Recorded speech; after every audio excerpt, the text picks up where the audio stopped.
तो चलिए ज़रा आंखें खोल लीजिए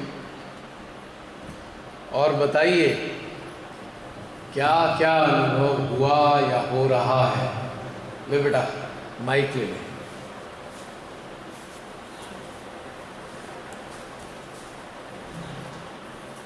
कोई भी वर्णन करना चाहे जो अनुभव हो रहा है।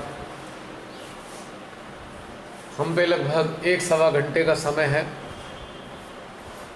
जो भी शेयर करना चाहें कर सकते हैं, जो भी संदेश देना चाहे दे सकते हैं। हाँ, स्टार्ट। जय श्री राम जी। शुरू में तो हमने सबसे पहले हृदय सत्संग से कनेक्ट किया, फिर उसके बाद शून्यता का एहसास हुआ, गंगा माँ को एहसास किया। फिर गंगा माँ की शून्यता ही हमारी शून्यता में कन्वर्ट हो गई।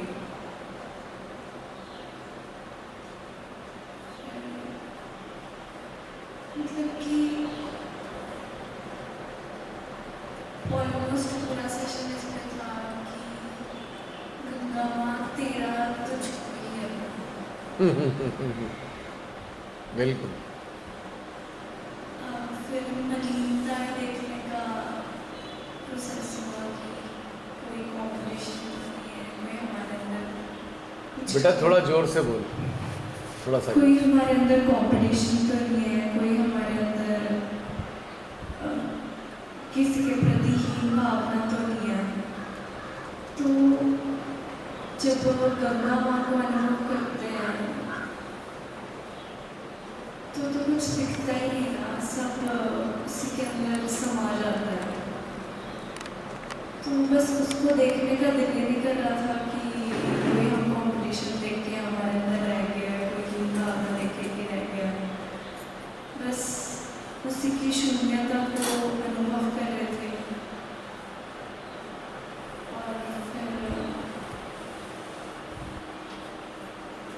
श्री माता जी का प्रेम अनुभव करा कि लास्ट में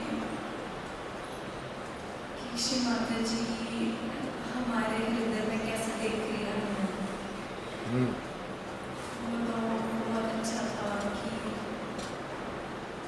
वही श्री माता जी जो आज हम मुझको अनुभव हुआ वही सबको अनुभव होना चाहिए। और सब जो है एक बन जाए, जैसे गंगा माँ ने देखती कि कौन इम्प्योर आ रहा है और कौन प्योर आ रहा है मेरे पास। वही हम सब एक ही हैं, एक आकार हो गए हैं। जैसे कि गंगा माँ की शून्यता और हमारी शून्यता एक आकार हो गया, तो हम सब भी एक आकार हो गए हैं। बहुत सुंदर बेटा, कितना अच्छा संदेश दिया इसने कि किसकी इंटेंशन इम्प्योर है और किसकी प्योर है। ये डिस्क्रिमिनेशन करने की ज़रूरत नहीं रही। सब इस धारा में मर्ज हो जाएंगी चीज़ें और ये धारा धो देगी उन सारी मलिनताओं को। बहुत सुंदर बेटा। और कोई शेयर करना चाहे? राकेश जी।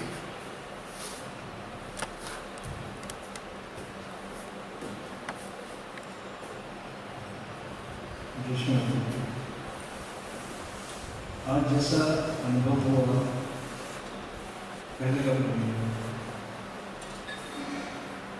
सब कुछ अपने अंदर ही घटित होता हुआ महसूस हुआ। तो ऐसा लगा कि परम चैतन्य रूपी गंगा हमारे माध्यम से बह रही है और ये हमारा स्वभाव बनता जाता है।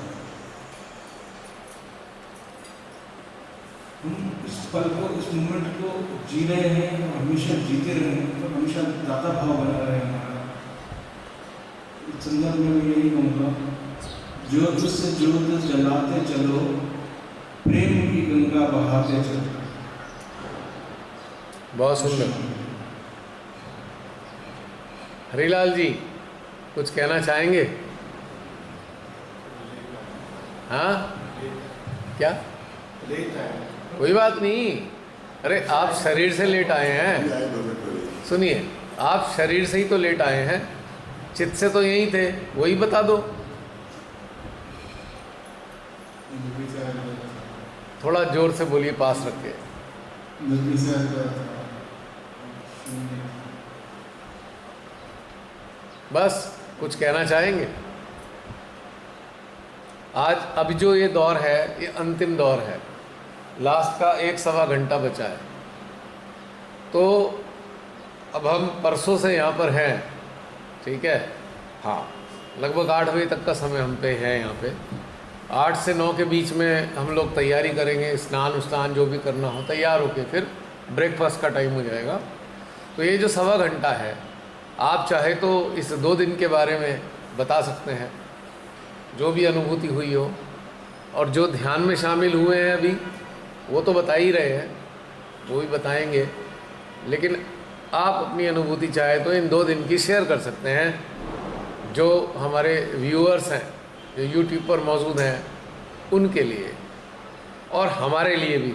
हम भी तो जानना चाहते हैं, हम सब भी तो। बस बोलिए। ये मेरा पहले पास ये मेरा पहले वर्कशॉप था, और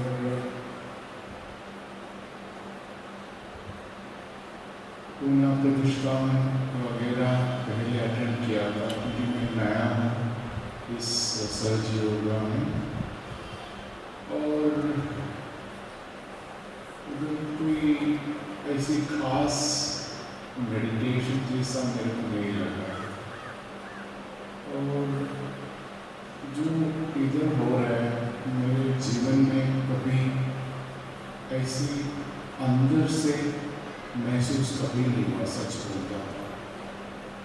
बचपन से मैं सोच कर रहा हूँ कुछ कनेक्टिविटी के लिए, पता नहीं क्या मैं सोच कर रहा हूँ, मेरे को भी नहीं मालूम, लेकिन अभी समझ में आ रहा है जो मैं चाहता यही था, सरल जीवन। एंड दिस इज रियल सरल योगा। जो बाहर दिख रहा है वो सहज योग का नाम है, लेकिन रियल सहज योगा चाहिए तो हमको अंदर जाना है और माँ की वाणी को अच्छी तरह से हमको अंदर महसूस करना है, अंदर उतारना है। ये सब चीज़ इस कनेक्टिव में आने के बाद ही समझ में आ गया। मैंने देखा था 20 साल से ज़्यादा सहयोगी में था। ऐसा लोग मेरे साथ गणपति को लेने आया, लेकिन उन्होंने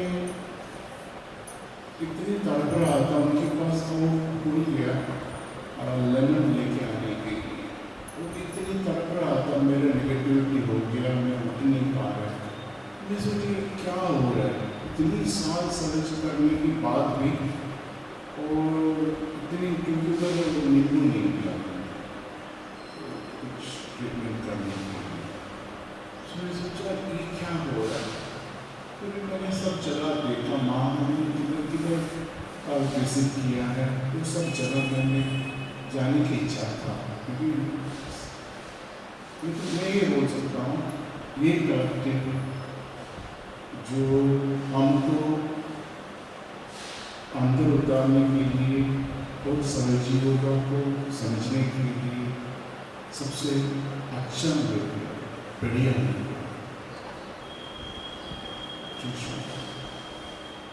अजय भाई। जय श्री माता जी। मेरा जो मैसेज हुआ वो यूएस के लिए हुआ कि मैं वो आत्मा हूँ जो एक तरह से 32 सालों से अपने अंतिम डेस्टिनेशन को ढूंढने के लिए प्रयास करती, लेकिन वो डेस्टिनेशन मुझे मिल नहीं रहा था। ऐसा नहीं कि मेरे में बचपन से ही एक बहुत बड़ी सीखी थी, मैं कभी का बहुत बड़ा फैन था। आप सोचिए कि 6 साल का बच्चा कभी के लोगों को रट लेता था, किताबें पढ़ता था तो उसको सिवाय करने की कुछ नजर नहीं आता था। घर का एनवायरमेंट स्पिरिचुअल भी था, पैट्रियटिज्म भी था, वैल्यू वाला भी था। जैसे जैसे ग्रो करता गया, लेकिन इतना मुझे अब जाकर समझ में आया है कि उस टाइम मेरा सेंट्रल हार्ट पकड़ता था, बहुत सिंपल और सोबर था। और उसके बाद जब मैरिज के बाद एक स्टेज वो आई जब मुझे लगा कि मैं वर्ल्डली सेंस के अंदर पूरा फेल्योर हूँ, तो एक बहुत बड़ा एक नर्वस ब्रेकडाउन टाइप फील हुआ। एक तरफ जो मेरी लॉस की एक्सपेक्टेशन थी वो अपनी जगह पर बिल्कुल ठीक थी कि एक आदमी को सक्सेसफुल होना चाहिए, एक्सपेक्टेशंस मीट करनी चाहिए, वो कमियाँ मेरे अंदर थी। और एक तरफ जब अपनी फैमिली को देखता था तो फैमिली में इतने लोग हाई पोस्ट के ऊपर थे, उन तक में सफर किया, लेकिन उनका बहुत बड़ा नाम था, बहुत बड़ी वैल्यूज थी जो उन्होंने स्ट्रगल के बावजूद भी बनाए रखी। इतना सफरिंग हुई उनकी पॉलिटिकली वाइज, लेकिन उनकी वैल्यूज इतनी हाई थी कि उन्होंने वैल्यूज के ऊपर कॉम्प्रोमाइज़ नहीं किया। और मुझे लगा कि मैं तो कहीं स्टैंडिंग नहीं करता, मैं उस तरफ के लोगों को अप्रिशिएट कर पा रहे हैं, मैं इधर वाले लोगों को मैच कर पा रहा हूँ। तो एक बहुत बड़ा नर्वस ब्रेकडाउन मेरे अंदर हुआ। और वो मुझे ये भी डेस्टिनी था, श्री माता जी कहीं ना कहीं ट्यूशन से हर चीज़ बता देती है। तो मैं सहयोग में आया, 32 साल तक सहयोग में रहा। ऐसा नहीं है कि मैंने मेरे सब काम श्री माता जी ने पूरे कर दिए, लेकिन जो रियल सहयोग में जो कनेक्शन होता है वो एक मिसिंग था। वो अब जाके मुझे अब समझ में आया पिछले 6 महीनों में कि रियल में कनेक्टिविटी क्या होती है। तो मैं सभी व्यूअर्स को यही कहना चाहूँगा कि ये फालतू का जो एक अंदर का एक डिससेटिस्फैक्शन अगर आपके अंदर है कि जो मुझे चाहिए वो ज़िंदगी में नहीं मिल रहा है, तो अपने भीतर कनेक्ट करिए। अब तक हम श्री माता जी से कनेक्टेड तो थे, सरेंडर भी 100% कंप्लीट था। और ऐसा नहीं है कि योर इंटेंशंस नहीं थी या योर डिज़ायर नहीं थी कि हमें सिर्फ सहज का ही काम करना है, लेकिन सहज का काम सिर्फ प्रचार प्रसार करना नहीं है। प्रचार प्रसार करने से पहले आपको अपने भीतर से जुड़ना पड़ेगा, तब जाके ही आप रियल सेंस के अंदर प्रचार प्रसार कर पाएंगे। जैसे मैं कहता हूँ कि गोल मोड़ा बनना है, तो बचपन से ही मेरे को एक मतलब जब सहयोग में आया हूँ तो एक गिल्ट भी मेरे अंदर है कि मैं लोगों की एक्सपेक्टेशंस मीट नहीं कर पा रहा हूँ। लेकिन दूसरा गिल्ट एक दूसरा अंदर ये भी था कि जिस काम के लिए मैं सहज में मुझे करना चाहिए, जो मैंने अपने हायर आइडल्स हमेशा ज़िंदगी में रखे हैं, क्योंकि मेरे बचपन से ही बड़े हायर आइडल्स थे और मैंने भी कभी लाइफ में कंप्रोमाइज़ किसी चीज़ के ऊपर नहीं किया। तो मुझे लगता था कि न मेरे को बाहर की दुनिया में एक्सेप्टेंस मिल रही है, न मैं भीतर से मेरे अंदर एक जो खुद की जो एक्सेप्टेंस होनी चाहिए वो भी नहीं है, क्योंकि मेरे आइडियाज़ बहुत हाई हैं, मैं अपने खुद अपने आइडियाज़ को रीच नहीं कर रहा हूँ। तो फिर मुझे लगा कि नहीं, जब भी मैं टारगेट बनाता हूँ किसी भी तरह का, तो मेरे ऊपर एक प्रेशर आ जाता है। इस आपके साथ जुड़ने के बाद मुझे एक ये चीज़ समझ में आई कि अपने ऊपर प्रेशर नहीं डालना है, कोई टारगेट नहीं रखना है, अपने को भी जैसे एक्सेप्ट करना है वैसे एक्सेप्ट कर लीजिए, और जो दुनिया जैसी है, जैसे भी लोग हैं, उनको भी आप वैसे ही एक्सेप्ट कर लीजिए। तो अभी मेरा बहुत बड़ा एक लर्निंग है ये कि कोई टारगेट नहीं होना चाहिए, कोई प्लानिंग नहीं होनी चाहिए, सिर्फ एक विजन होना चाहिए कि मुझे परमात्मा से जुड़ना है, एकाकारिता चाहिए, मुझे शिवांश बनना है। अब जीवन का एकमात्र लक्ष्य यही है। अब जो एक थोड़ा सा कहना चाहिए कि जो एक डायरेक्शन जो मुझे चाहिए कि अब मेरी जब रेस्पॉन्सिबिलिटीज पूरी हो चुकी लाइफ के अंदर, और मुझे अपना लाइफ का हर एक मोमेंट सहज को डेडिकेट करना है, तो मुझे पता है।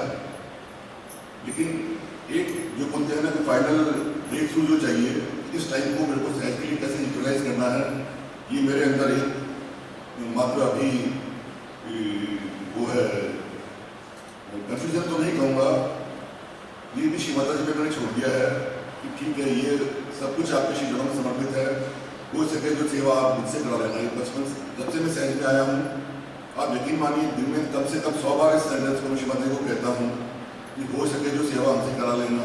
और श्री माता जी ने अब तक सब आंसर्स मेरे को इंट्यूशंस के थ्रू दिया है। तो हमेशा मुझसे यही आता था कि बेटा अपनी संसार की जिम्मेदारियाँ पूरी कर ले, जब तेरे से मेरे को तेरे में कॉम्पिटेंसी आ जाएगी, जब तुम्हें योग्यता आ जाएगी, तुम्हें पात्रता आ जाएगी, तब मैं तुम्हारा जो कुछ मुझसे करवाना है मुझको तुम्हारे थ्रू वो मैं कर लूँगी। लेकिन उन्होंने मेरा एक्सेप्ट जिंदगी में सब काम हुए, तो मुझे ये पता है कि मेरा उनसे डीप कनेक्शन है और डीप सरेंडर है, क्योंकि अब तक मैं जो भी प्रेयर्स करता आया हूँ, यकीन मानिए वो 100% प्रेयर्स हमेशा अपने लिए नहीं करता था, और के लिए करता था, तो 100% प्रेयर्स मेरी सुनी जाती थी।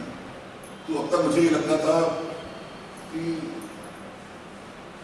मेरे को भले खुद लगता था कि मेरा बाहर एक्सेप्टेंस नहीं है, लेकिन श्री माता जी से बहुत बड़ी एक्सेप्टेंस है। ये मेरे लिए सबसे बड़ा लाइफ का अचीवमेंट एक यही था कि श्री माता जी से मेरा डीप कनेक्शन है और यही मेरा लाइफ का सबसे बड़ा अचीवमेंट है कि मैं खुद इस चीज़ को अच्छी तरह से रियलाइज करता हूँ।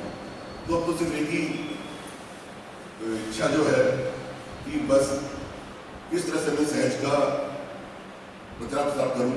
और मेरे लिए भी सिर्फ सबसे इम्पोर्टेंट चीज़ यही है कि जो टाइम मेरे पास में अवेलेबल है, जबकि अब मेरी सब जिम्मेदारियाँ पूरी हो चुकी है, तो मैं कैसे सहज के लिए प्रचार प्रसार में लगूँ। अब तक हाँ, जो कि सबसे बड़ी प्रॉब्लम थी मेरी अपब्रिंगिंग में, क्योंकि हम गाँव में रहते थे तो मैं किसी के साथ अपनी फैमिली मेम्बर्स का इंटरेक्ट नहीं कर पाया क्योंकि सब लोग जा चुके थे अपने अपने जॉब्स के ऊपर। तो मैं बहुत इंट्रोवर्ट रहा हूँ। लेकिन सहज में आने के बाद में, फेसबुक पे आने के बाद में काफ़ी लोगों से इंटरेक्शन मेरा हुआ है। आप समझ लीजिए कि टाइम में जब फेसबुक पे 5000 फ्रेंड्स की लिमिट होती है वो मैं क्रॉस कर चुका था।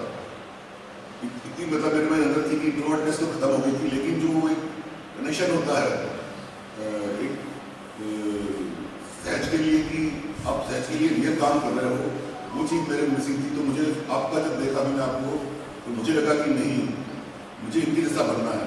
और मुझे नहीं पता था कि वास्तव में श्री माता जी मेरे को आपसे एक न एक दिन जोड़ देगी। और तब मुझे एक अपना जो बोलते हैं कि यस, लाइफ का एक सेंस ऑफ डायरेक्शन जो है वो फुलफिल मेरा होगा। तो जितने भी व्यूअर्स आज यूट्यूब के ऊपर हैं, मैं उनको ये कहना चाहूँगा कि अब तक हम सहज को रियल सेंस में समझ नहीं पाए। हम सोचते थे कि यस, लाइफ में हमारे संसारिक प्रॉब्लम तो चलो श्री माता जी ने सॉल्व कर दी थी, वो कोई मैं उसको बड़ा अचीवमेंट नहीं मानता। अगर मैं कहूँ कि आज मेरे बच्चे अच्छी तरह सेटल्ड है, मेरे को लाइफ में कोई फाइनेंशियल प्रॉब्लम नहीं है, मेरे को कोई फिजिकल प्रॉब्लम नहीं है, तो ये बहुत एक आयोटा है सहज का। अगर हम इन चीज़ों को अपना अचीवमेंट मानते हैं तो अचीवमेंट तो एक पूरे सागर में बूंद के समान है। इसका कोई गुणगान करने की या उस पर पोस्ट करने की कोई जरूरत नहीं है, कुछ भी नहीं है। ये श्री माता जी असीमित हैं और हम उनको एक इतनी सीमा में बांध रहे हैं। तो ये हम एक तरह से एक डिस्टेंस पर शो कर रहे हैं श्री माता जी के प्रति कि हम इन छोटी छोटी चीज़ों से खुश हो रहे हैं। असीम को आप एक ही सीमा में नहीं बांध सकते। सहज जो एक क्वेश्चन है नॉलेज का और हम एक बूंद से सेटिस्फाई हो रहे हैं, मैं ये कहना चाहूँगा। उसका सॉल्यूशन सिर्फ एक ही है कि हमें अपने भीतर जाना होगा। जैसे मैं पिछले 6 महीने से, हालांकि मेरी ज़िंदगी में अभी मैं नहीं कहता कुछ प्रॉब्लम नहीं है, एक अटैचमेंट मेरा ज़िंदगी में अभी भी बचा हुआ है जो मेरे से नहीं निकल रहा। 6 महीने से कोशिश कर रहा हूँ, आंसर धीरे धीरे आने लगे हैं, लेकिन अब एटलीस्ट ये पता है कि आपको ज़िंदगी में करना क्या है। तो सभी व्यूअर्स को मैं यही कहना चाहूँगा कि ये जो फालतू के हम टाइम वेस्ट करते हैं और इन छोटी छोटी जो अचीवमेंट्स है लाइफ के, वर्ल्डली अचीवमेंट्स जिनको अपनी लाइफ में इंपॉर्टेंस दे रही है, वो कोई इम्पोर्टेंट नहीं है। इम्पोर्टेंट सिर्फ एक ही चीज़ है कि जिस जो आपका लाइफ का अल्टीमेट पर्पस है वो आप मीट कर रहे हो या नहीं कर रहे हो, that is the only deciding factor of your whole life. Otherwise आपने ज़िंदगी अपनी बर्बाद कर ली है। अगर आपके पास लग्जरियस लाइफ है, आपके पास पोस्ट है, आपके पास पोजीशन है, तो ये चीज़ें कुछ मायने नहीं रखती। आप फिर भी दुनिया की नज़रों में भिखारी रहोगे क्योंकि आप खुशियों के लिए दुनिया के ऊपर डिपेंडेंट हो। तो अब ये सेंस समझ में आया है गंगा मैया के साथ भी या वैसे भी कि हमें भिखारी नहीं बनना है। बहुत आगे के लोगों के आगे भीख मांग ली, बहुत लोगों के काम कर लिए, लोगों को खुश करने की कोशिश करी, लेकिन आपसे खुश नहीं हुआ। इस खुश करने के चक्कर में और वो खुश करने के चक्कर में आप अपनी से डिस्कनेक्ट हो गए। तो अब दुनिया के बारे में नहीं सोचना है कि दुनिया आपसे खुश है या ना खुश है, आपको अपने आप को खुश करना है। कि जब तक आप अपने आप से प्रेम नहीं कर पाओगे तो आप दुनिया से ना प्रेम कर पाओगे, ना श्री माता जी से जो होता है रियल प्रेम नहीं कर पाओगे। श्री माता जी को एक तरह से हम कह सकते हैं कि सिर्फ अपने स्वार्थ के लिए आप एक तरह से यूज़ कर रहे हैं कि हाँ सब कुछ ठीक रहे, लेकिन हमें अब श्री माता जी तो आदि शक्ति वो सब कुछ आपको देती रहेंगी, लेकिन हमने सहज के लिए क्या किया है, हमने श्री माता जी को क्या दिया है, अब ये चीज़ इम्पोर्टेंट है। तो कृपया अपने आप से जुड़ें। ये बाहर के जो दिखावा है, शो ऑफ है या वर्ल्डली अचीवमेंट्स हैं, की पोस्टिंग ना करें। में देखा है कि कई लोग अपने स्पिरिचुअल जो अचीवमेंट्स हैं, पोजीशन हो गई सहज के अंदर, पावर हो गई, पॉपुलरिटी हो गई, उसको इम्पोर्टेंस देते हैं। बाकी दुनिया के लोग जो नॉन रियलाइज्ड हैं उनके लिए भी वही चीज़ है कि किस पोजीशन पे वो, कितना पैसा है मेरे पास में, वो उसको इम्पोर्टेंस दे रहे हैं। अज्ञानतावश, अज्ञानी दोनों ही हैं। ज्ञान सिर्फ इसी चीज़ का है कि बस हम आत्मा बने या नहीं बने, शिमांश बने या नहीं बने, लाइफ में वही इम्पोर्टेंस है। अदरवाइज बाकी सब चीज़ें जो है नश्वर, तो हर को पता है कि चीज़ नश्वर है, लेकिन जो क्या हमारा लाइफ का अल्टीमेट पर्पस है जिसके लिए श्री माता जी हमें इस दुनिया में लेके आई हैं, वो हम मीट कर रहे हैं या नहीं कर रहे हैं, that is the only important thing in life. तो मैं सभी भी उसको ये कहूँगा कि ये वर्ल्ड अपना अटेंशन जो है पूरी दुनिया से हटा लें कि कौन क्या कर रहा है, कौन क्या सोच रहा है, कौन किस पोजिशन पे है, कौन किसकी बूस्टिंग कर रहा है, कौन कितना दुखी है, वो चीज़ इंपॉर्टेंट नहीं है। सिर्फ अपने आप से जुड़े, बाकी तो श्री माता जी सब कुछ कर देगी। 32 साल का एक्सपीरियंस में वो ये कहता है कि आपको कुछ नहीं करना है, करने वाली सिर्फ श्री माता जी हैं, वही करता है, वही भोगता है, सब कुछ वही करती है। आपको सिर्फ एक ही चीज़ करनी है कि आपको वो एक सरेंडर कर देना है। श्री माता जी जो कुछ करेंगे आप ही करेंगे, आपको सिर्फ एक प्योरिटी ऑफ इंटेंशन आपके अंदर होनी चाहिए, बाकी सब श्री माता जी मैनेज कर देती हैं। जो कि मेरा खुद का अनुभव है कि मेरे को ज़िंदगी में अभी तक किसी के आगे हाथ फैलाने की जरूरत नहीं पड़ी। ऐसे को मैंने लाइफ में कोई इंपॉर्टेंस नहीं दी, पोजीशन को मैंने लाइफ में कोई इंपॉर्टेंस नहीं दी। मतलब जिसको बोलते हैं कि इच्छा है तो मेरी बचपन से ही बिल्कुल जीरो है, मैंने कुछ इच्छा ही नहीं करेगी मुझे जिंदगी में कुछ पाना है। लेकिन जो एक सबसे बड़ा वैक्यूम जो इसको बोलते हैं कि श्री माता जी को पाना है, वो अब जाके कहीं साकार होता हुआ नजर आ रहा है, और इसके लिए मैं बहुत खुश हूँ। मैं चाहता हूँ कि अब जिस चीज़ से मैं गुजर रहा हूँ, हर सहजी जो यूट्यूब पे है वो भी इस चीज़ को महसूस करे और अपने अंतिम लक्ष्य को प्राप्त करे। जय श्री राम। बहुत सुंदर अजय भाई, आपने बहुत अच्छी बातें बताई हैं। बस मेरी एक निवेदन है, आपने एक सेंटेंस बोला कि जब मैंने ये देखा तो मुझे लगा कि मुझे इनके जैसा बनना है। यहाँ मेरा सबसे निवेदन है विनम्रता के साथ, ये कभी माँ से ना कहें कि मुझे इस सहजी जैसा बनना है। क्यों क्यों क्यों ना कहें? अभी हमें जो प्रत्यक्ष में किसी सहजी की अच्छी बातें नज़र आ रही हैं, पर हमें उसकी खराबियां नज़र नहीं आ रही, जिससे वो खुद भी जूझ रहा है या हिडन है, हमारे सामने परिलक्षित नहीं है। और हमने अगर सच्चे दिल से मांग लिया श्री माता जी हमें इन जैसा बना दो, तो रिटर्न गिफ्ट में वो खराबियां भी आपको मिलने वाली हैं। आपके अंदर अच्छाइयाँ ज़्यादा हैं, पर ऐसा मांग के आपने खराबियों से भी अपने आप को लोडेड कर लिया। तो हमको क्या कहना चाहिए सिंपल भाषा में? श्री माता जी मुझे अपने जैसा बना दो, किसी जैसा मत बनाओ, क्योंकि मैं यूनिक हूँ और मुझे किसी जैसा बनना भी नहीं है। और बाकी माँ पे छोड़ दीजिए वो किस तरीके से। हाँ, किसी सहजी से हमें अच्छी चीज़ों की प्रेरणा मिलती है, दैट इज़ गुड, हम उसको अपना सकते हैं अपने अपने सिस्टम के मुताबिक। पर हम कभी भी ये भूल के भी ना कहें श्री माता जी हमें इस जैसा बना दो, क्योंकि उसकी खराबियाँ भी हमें गिफ्ट में मिलने वाली हैं। ये जो मैंने वर्ड यूज़ किया वो मेरे डीप सबकॉन्शियस में है। क्यों है कि मैं 32 साल के लाइफ के अंदर मैंने बहुत सारे लीडर्स को देखा है, तो मेरे को अब तक सहयोग में कहते हैं रोल मॉडल, वो रोल मॉडल मुझे नज़र नहीं आया। और जब मैं आपके थ्रू पहले भी आपको जानता था, लेकिन क्रिएटिविटी मेरे अंदर है, मुझे लिखने का शौक है, वो मैं लिखना चाहता था, लिख नहीं पाता था। उस टाइम मुझे आपकी जो पोस्ट होती थी उस टाइम मेरे को बहुत पसंद आती थी। लेकिन क्योंकि मेरी अपनी कुछ बोलते हैं कि मैं धर्म और कर्तव्य के बीच की दबाव पे जरा चल रहा था, तो मेरी जो रियल ग्रोथ है वो ग्रोथ नहीं हुई थी। और लेकिन सहज में भी मुझे कोई रोल मॉडल नजर नहीं आ रहा था। अब जब मुझे एक रोल मॉडल नजर आने लगा और मुझे लगा कि ये आदमी सेल्फलेसली काम कर रहा है, सिर्फ एक ही इंटेंशन है कि मैं माध्यम बनूं और माध्यम क्रिएट करूं, तो मुझे आपके अंदर एक रोल मॉडल नजर आया। तो उस रोल मॉडल की वजह से मैंने ये नाम ले लिया कि मुझे वही रोल अपनाना है जो आप रोल आप अपना रहे हो। मतलब जो मैंने बोला है कि मुझे आप जैसा बनना है, वो आपका जो काम कर रहे हैं सेल्फलेस, उसको रोल मॉडल मान के कह रहा हूँ, न कि आपको ये इंडिविजुअल। एग्जैक्टली आपके काम को मैं रोल मॉडल मान रहा हूँ, आपको नहीं।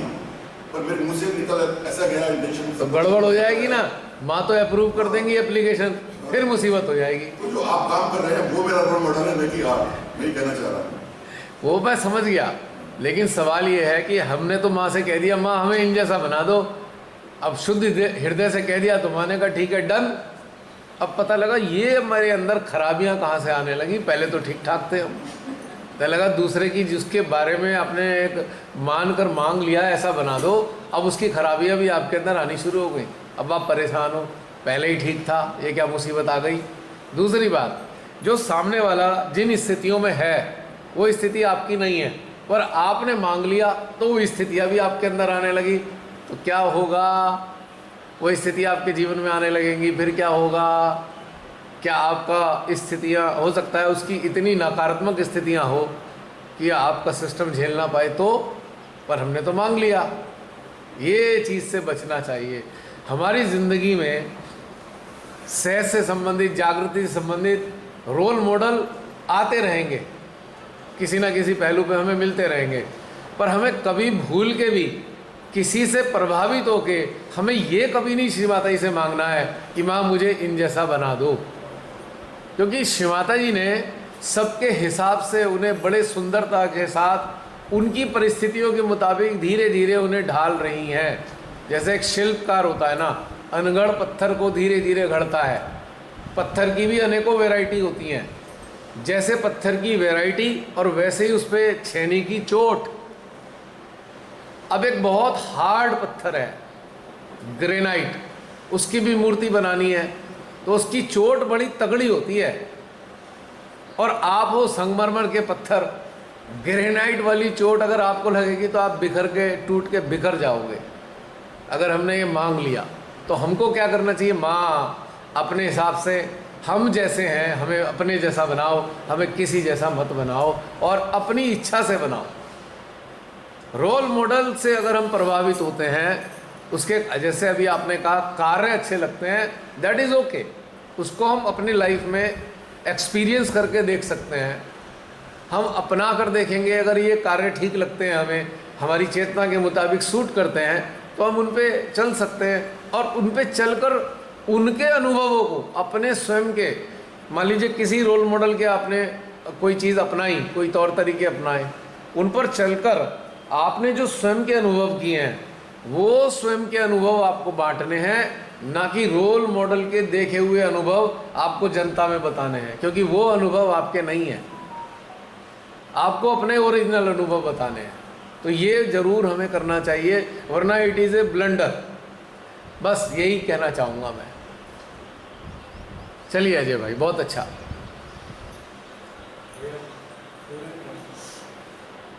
पूरे फैमिली की तरफ से छोटी सी प्रार्थना श्री माँ के चरणों हाँ, में। क्यों नहीं, क्यों नहीं, क्यों नहीं। एक सूर्य है, एक सूर्य है, एक गगन है, एक ही धरती माता।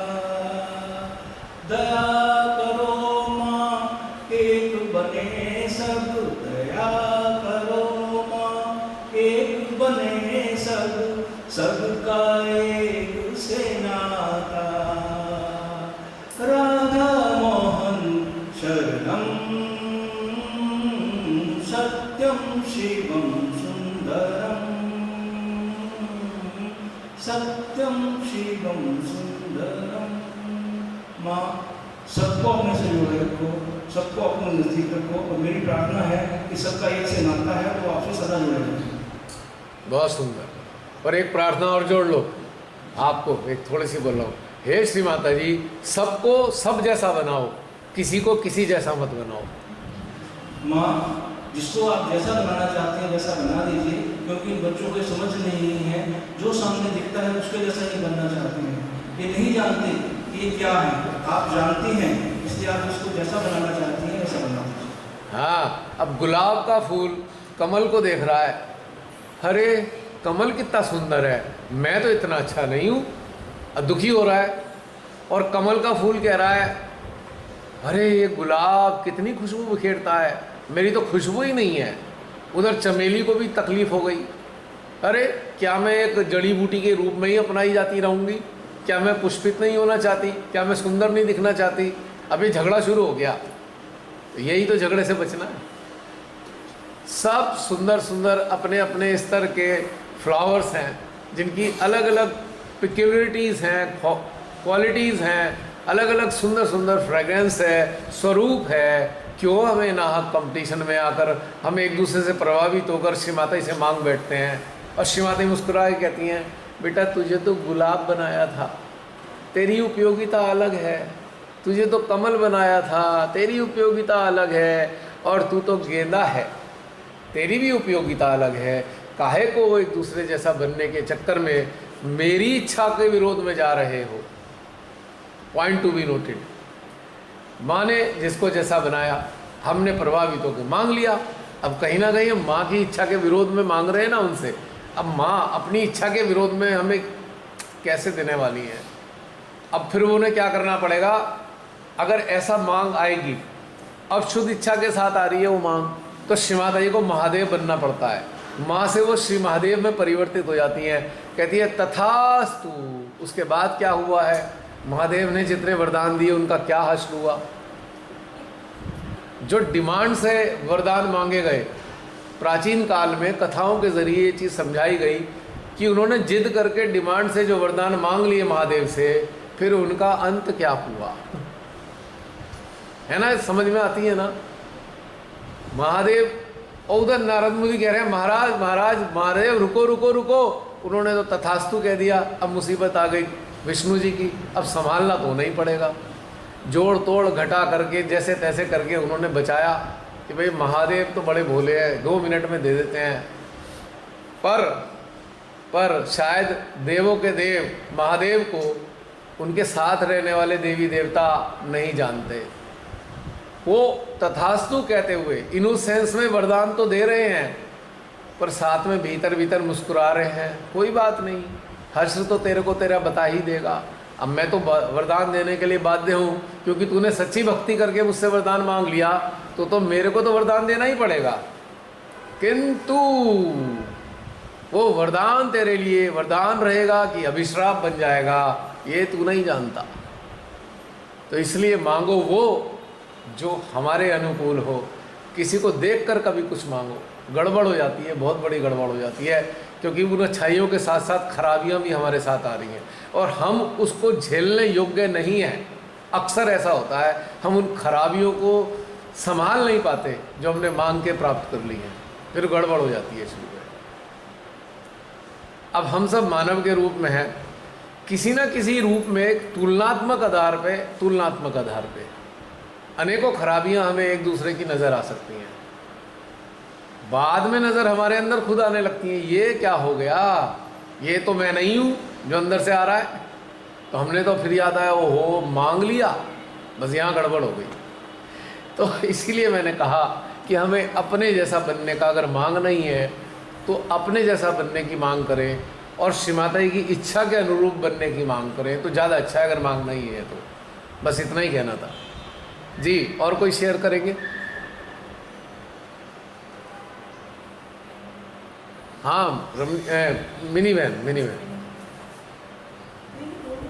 नहीं कोई बात नहीं, मिनी बहन आप। और आपके मांगने से पहले जब ये अजय भाई बात कर रहे थे तो मैंने अपने हृदय में धारण किया, मैं मिनी बहन से कहूँगा कि जम्मू के सहयोगी के लिए कोई संदेश देना चाहती हैं और समस्त सहयोगी के साथ साथ जी। जम्मू से है ना हमारी बहन। सबसे पहले तो ये कहूँगी कि जो आपने अभी आज स्नान कराया है उसमें स्टार्टिंग में तो जैसे आप लोग बोल रहे थे, मुझे ऐसा फील हो रहा था कि जैसे मेरे बॉडी का एक आधा हिस्सा, ये हिस्सा मुझे कुछ नहीं फील हो रहा था। मुझे ऐसा लग रहा था कि ये हिस्सा है ही नहीं, बहुत ज़्यादा लाइट है, लेकिन इस साइड वाला हिस्सा ना थोड़ा थोड़ा सा फील हो रहा था कि बॉडी है हमारे साथ। स्टार्टिंग में मुझे ये फील हुआ। उसके बाद जब गंगा के ऊपर किया ध्यान तो ऐसा लग रहा था जैसे पूरा गंगा का फ्लो ऐसे पूरा अपने ऊपर आ रहा है, जैसे वेव्स आती है ना ऐसे जी, वो चीज़ हो रही है। लेकिन इसके बाद जब ध्यान प्रॉपर जैसे हो गया ऊपर चल रहा था तो उसमें मुझे पता नहीं मैं कहाँ थी, मुझे खुद भी नहीं पता था। वो चीज़ पता ही नहीं थी जिस टाइम आपने बोला ना कि अब खत्म होने में आया। उसके बाद मैं थोड़ी 5 मिनट पहले आंखें खोल के सीधे शिव माता जी की तरफ ही देखा, बस वही मेरा ध्यान था और बहुत सुंदर, बहुत अच्छा ध्यान था। मतलब कुछ भी लग ही नहीं रहा था कि कुछ है अपने पास। ये चीज़ मुझे आया ध्यान। और दूसरा ये है कि ये मेरी फर्स्ट वर्कशॉप है और यहाँ पे परसों से जब से मैं आई हूँ तब से बहुत अच्छा फील हो रहा है। हुई जैसे अपने साथ तो वहाँ जैसे हम गंगा घाट पे गए थे उसके बाद जैसे वापस आने लगे तो मैं जब चप्पल अपनी वहीं पे ही भूल आई, मतलब ये भी ध्यान नहीं रहा कि चप्पल पहननी है, मैंने पाँव ही उठाना शुरू कर दिया था। ये किसकी चप्पल है? मैं तो हाँ ये तो मेरी है। लग नहीं रहा था कि मतलब उस वो चीज़ है ही नहीं है कि किसी चीज़ का अटेंशन के साथ हम वो चीज़ करेंगे, नहीं हमें ये करनी है। मतलब हर समय अपना खाली रहते हैं, कुछ नहीं समझ आता कि क्या है, बस बहुत अच्छा चल रहा है। और बाकी संदेश तो यही है कि जैसे हमने अपनी ज़िंदगियों को चीज बदला, वैसे श्रीमद जी की कृपा से सब अपनी जिंदगी को वैसे ही बदले। जो भी एक दूसरे के प्रति हमारे मन में ये होता है कि नहीं इसने ऐसे कर दिया, ऐसे वैसे कर दिया, चाहे ये वैसा सच नहीं है जैसा हम सोच रहे हैं, ये चीज़ किसी के अंदर नहीं होनी चाहिए। सबको अपने अंदर उतर के, और जो हमने आज ध्यान में इतनी प्रगति की है, आज हमें हर चीज़ फील होती है कि नहीं हम इस तरह से एक्नॉलेज कर पाते हैं चीज़ों को, वैसे सबको करना चाहिए। और प्रेम, बस जो माँ ने बोला है प्रेम, हर एक को से प्रेम करना चाहिए, अपने से भी और दूसरों से। और अपने क्षेत्र के सहयोगियों के लिए कुछ कहना चाहते हैं? अपने क्षेत्र के सहयोगियों के लिए यही कहूँगी कि जो हमने पाया है वो उनको भी मानना चाहिए, क्योंकि वो चीज़ नहीं है जो माँ चाहती है, वो चीज़ नहीं है, वो सबको मानना चाहिए। बाकी अपने क्षेत्र में भी जब मैं वापस जाऊंगी तो अपने क्षेत्र में भी हम आप सब जरूर मानोगे। यानी कि एक वर्कशॉप जम्मू में पक्का? बस मैं जम्मू पहुंच जाऊँ। लो भाई, दो तो पक्के हो गए। तैयार हो जाओ, बोरिया बिस्तर बांध के। हैं? हाँ, दोनों जैसे हैं। बहुत सुंदर बहन, आनंद आ गया। बस एक बात का ध्यान रखिएगा, वो अगस्त की गर्मी में मत रखना। मेरी तो हिम्मत जवाब दे गई थी। अगस्त में मैं गया, अरे बाप रे इतनी भयंकर गर्मी। नहीं, हम जम्मू में नहीं रखेंगे, हम जम्मू से आगे उधमपुर में रखेंगे, वहाँ मौसम बहुत अच्छा होता है। कौन सी जगह? उधमपुर। उधमपुर, हाँ बड़े सुंदर जगह है, मैंने सुना है, मैंने सुना है, बहुत खूबसूरत जगह है। हमारा घर भी वहीं पे है। अच्छा, वाह, मजा आ गया। और इतने सुरम्य स्थानों पर श्री माता जी भेज रही हैं। देखिए ये जगह भी कितनी सुंदर है, सुरम्य है, जहाँ हृदय गदगद हो रहा है ना। और वो जगह भी उधमपुर बड़ी शानदार जगह है। मैं कभी गया तो नहीं, लेकिन मैंने सुना है बहुत खूबसूरत जगह। वहाँ पे इस टाइम भी मौसम बहुत ही अच्छा है, इस वक्त अच्छा है, तो उसका चुनाव आप जाने की कब मौसम सबसे सुंदर होता है, क्योंकि हम अपने क्षेत्र के बारे में जानते हैं, आप अपने क्षेत्र के बारे में, क्लाइमेटिक कंडीशन के बारे में। बात कर रहे थे, मुझे कह रहे थे कि अब आप जम्मू में देखना, हम जम्मू रखेंगे। मैं क्या नहीं, जम्मू में भी उधमपुर में रखेंगे। चलिए 11वां पक्का हो गया, 12वां पक्का हो गया। मैं अपना एक्सपीरियंस शेयर करना चाहूँगा जी। रिटायरमेंट के बाद एक सीनियर सिटीजन सोसाइटी है जयपुर के अंदर जी। की, उसमें करीब 300 फ्लैट्स हैं, 5 स्टोरी है, और यकीन मानिए वो सिर्फ सीनियर सिटीजन के लिए है, बाकी कोई आदमी उसको नहीं खरीद सकता। जी। जितने भी लोग हैं, दो ही तरह के लोग हैं उसमें, टॉप मोस्ट अच्छी पोस्टों से रिटायर्ड, एलीट क्लास, जिनके सबके बच्चे फॉरेन के अंदर हैं या जो वो सिंगल हैं, उनमें से काफ़ी उससे मैं मिलता हूँ और मैं देखता हूँ कि वो लोग जो अपनी खुशी है पूरी ज़िंदगी में बिताती है। उनकी हर एक की जो एवरेज अगर मैं आपको बताऊँ तो 70 ईयर्स की आप लगा लीजिए एवरेज एज होगी। अच्छा। और हर एक आदमी को इतनी सारी प्रॉब्लम्स है, किसी के बच्चे फॉरेन के अंदर है फिर भी वो आगे खुश नहीं है। और मुझे देख के उनको एक ही चीज़ को जब भी देखता हूँ तो एक ही चीज़ का अफसोस होता है। वो सब आपस में दिन भर लॉन में बैठे बैठे, मंदिर है सोसाइटी के अंदर, उसमें बैठे रहते हैं, आपस में बैठे गप्पे मारते रहते हैं लॉन के अंदर। तो मुझे सिर्फ एक ही चीज़ हमेशा स्ट्राइक करती है उनको देख के कि इन्होंने पूरी ज़िंदगी अच्छी पोस्ट पे बिता दी, पूरी ज़िंदगी बच्चों पे बिता दी, और अल्टीमेटली यहाँ क्या कर रहे हैं, बैठ के मौत का इंतजार कर रहे हैं कि भैया कब हमारी ज़िंदगी खत्म होगी। Really so sad. हम सभी को ऐसा ही होना चाहिए कि हम पूरी ज़िंदगी सांसारिकता के पीछे भागते रहे। इन सब के बच्चे फॉरेन में हर महीने डॉलर भेज देते हैं। मैंने ऐसे ऐसे बच्चे देखे हैं जिनके पेरेंट्स केयर होम के अंदर हैं, चल नहीं सकते, और उनके केयर होम के जो लोग हैं वो उनकी टेक केयर कर रहे हैं, हर महीने डॉलर आ जाते हैं बस, और कुछ नहीं है।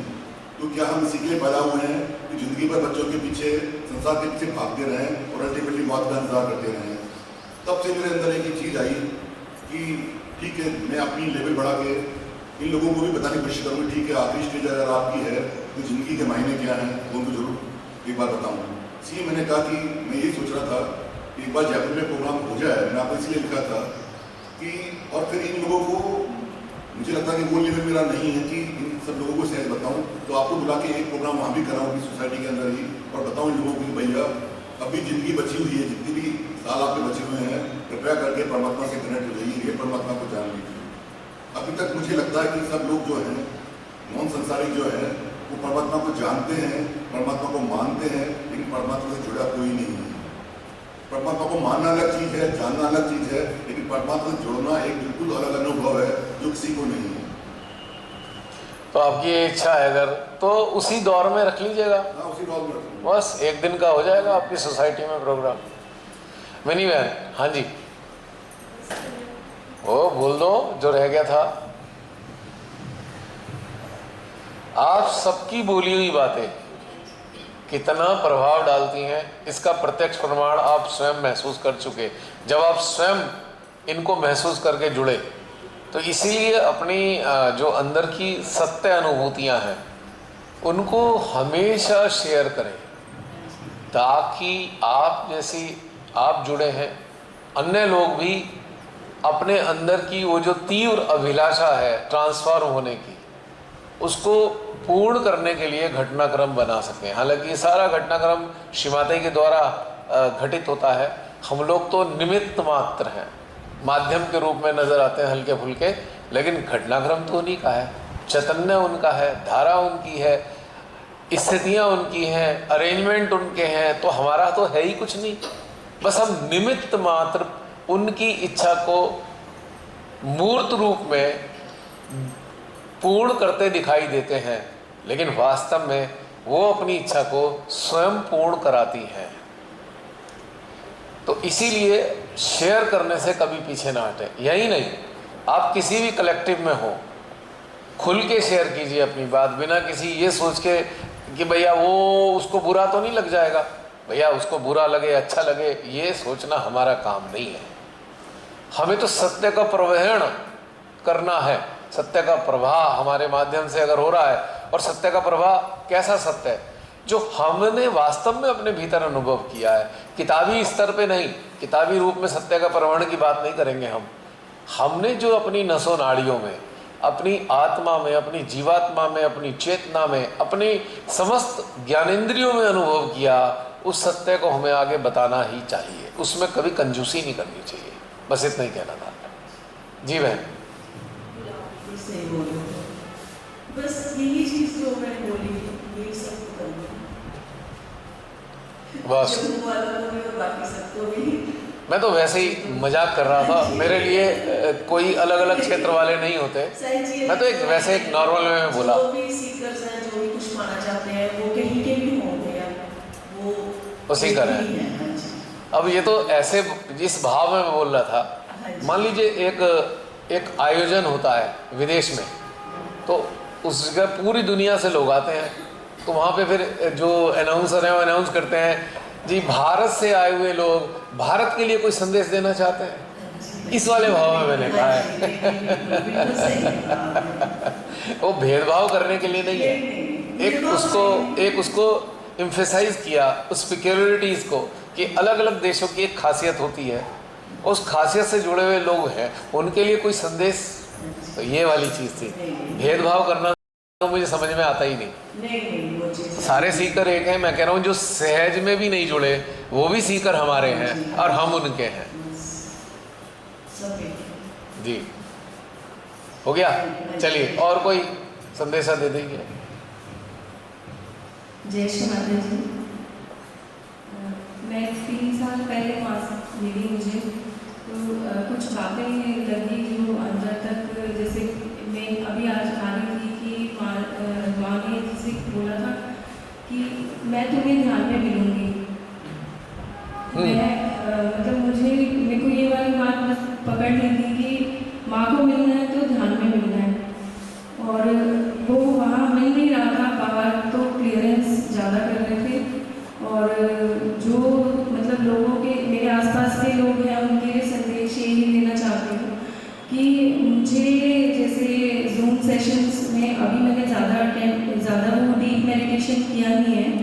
लेकिन अगर किसी को गहन ध्यान में उतरना है, और जैसे कि इस कनेक्टिविटी में बिना अनुभव के कोई भी बात शेयर नहीं करनी है, ये चीज़ क्लियर है।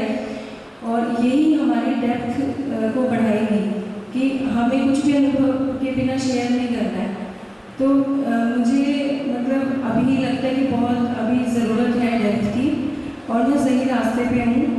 और आप सब भी अगर डेप्थ पाना चाहते हैं तो आप मेरे ये सेशंस अटेंड करिए, ज़ूम सेशंस, और फिर जुड़ना चाहते हैं तो आप जुड़ सकते हैं अपनी ग्रोथ के लिए। जय श्री माता जी। जी चलिए, बढ़िया है। और कोई?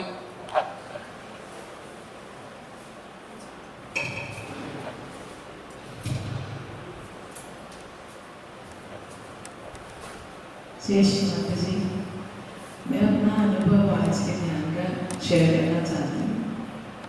जब ध्यान शुरू हुआ तो आज ऐसा फील हुआ जो बहुत बरसों से अपने अंदर में जो ब्लॉकेजेस थी वो इस तरीके से गई जैसे वर्लपूल होता है।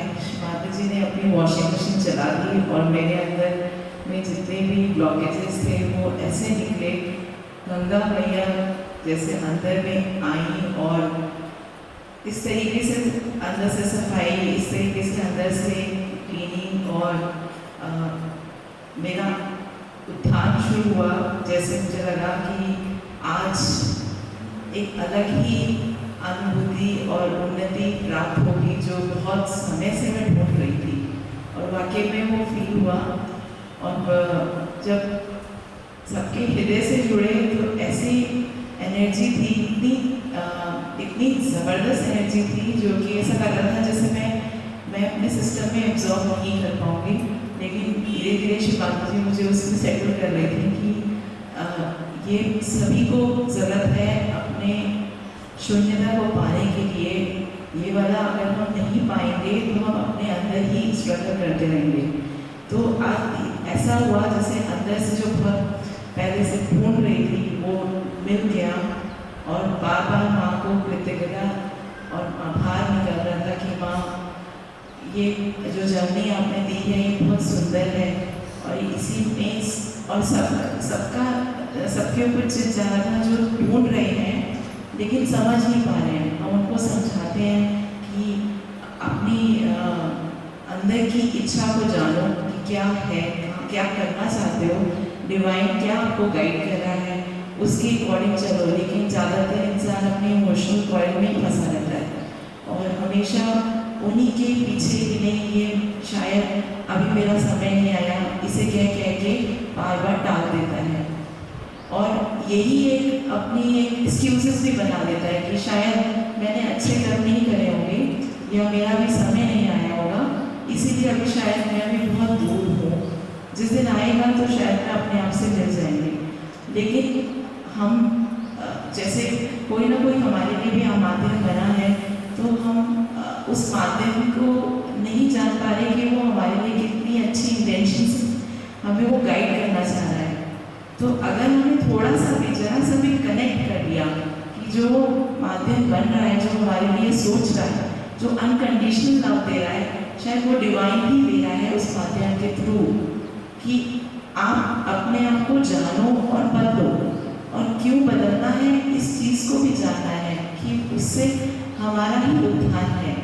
इस जो हम जीवन के मरण और जो इस फेरों से चल रहे हैं, कंडीशनिंग से जो उलझे हुए हैं, उनसे हमें बाहर को निकालने का ही वो माध्यम है जो हमें बार बार ये समझा रहा है कि शिव माता जी से कनेक्ट होना है, कैसे कनेक्ट होना है। लेकिन अभी तक जो मैंने खुद से फील किया कि मैं कभी किसी को थोड़ा बहुत भी समझाती हूँ तो उन्हें अच्छा बहुत लगता है, लेकिन बस बार बार वो यही कह के कि शायद हमारा जब राइट टाइम आएगा तब हम करेंगे। मेरे साथ भी हुआ था ऐसा, मैं बार बार उस लेवल तक जाती थी, भैया भी मुझे बहुत कुछ अनुभूति दिलाते थे, लेकिन शायद मेरी भी कंडीशनिंग थी जो कि मुझे उलझाई हुई थी और ढूंढ रही थी, और सिस्टम में ब्लॉकेजेस होंगी तभी इतनी जल्दी समझ में नहीं आया। लेकिन जैसे ही इंटेंस डिज़ायर जागी कि शिव माता जी आपसे आपकी वो सारी चीज़ों को जानना है जो आप वाकई में हमें फील कराना चाहते हैं। जब ये बोला कि माँ सिर्फ आध्यात्मिक उन्नति चाहिए और कुछ नहीं चाहिए, संसार का कुछ भी सुख नहीं चाहिए, आप जो दे रहे हो उसी में हम खुश हैं, तभी जाके वो सब चीज़ें मिलनी शुरू हुई। तब जब तक अंदर से हम पूरी तरीके से समर्पित नहीं होंगे कि माँ आप जैसा आप बनाना चाहते हो आप बना दो, आप आध्यात्मिक उन्नति दे दो, और आप जहाँ जिस लेवल तक हमें पहुँचाना चाहते हो आप पहुँचा दो, तभी वो जर्नी स्टार्ट होती है। और उस जर्नी में बहुत बहुत नए नए एक्सपीरियंसेस, नए नए आयाम आते हैं, और आगे शिवाते जाने की हमें कहाँ तक हमें पहुँचाते हैं।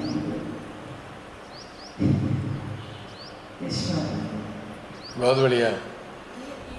जी जी मिनी में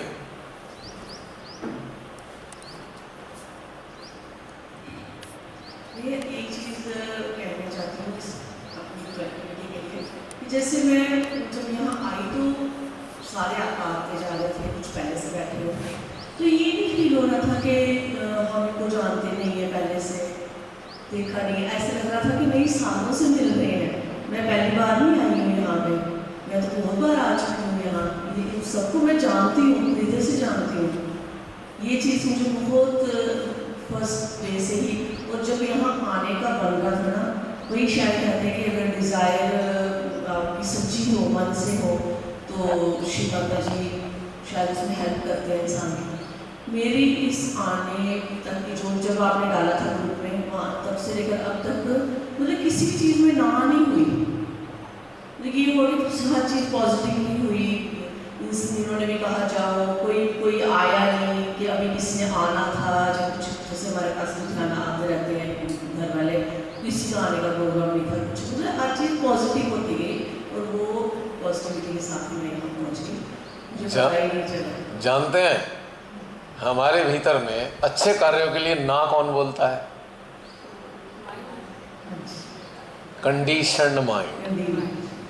नए कार्यों के लिए और चेतना के कार्यों के लिए खट से ना करेगा, कहेगा नहीं नहीं नहीं नहीं, ये वो प्रॉब्लम है तेरे साथ में, तो नहीं नहीं नहीं, तेरी तो फैमिली में प्रॉब्लम चल रही है, नहीं नहीं तेरे कारोबार में प्रॉब्लम चल रही है, नहीं तेरा टाइम नहीं है, नहीं तुझे तो उस शादी में जाना था।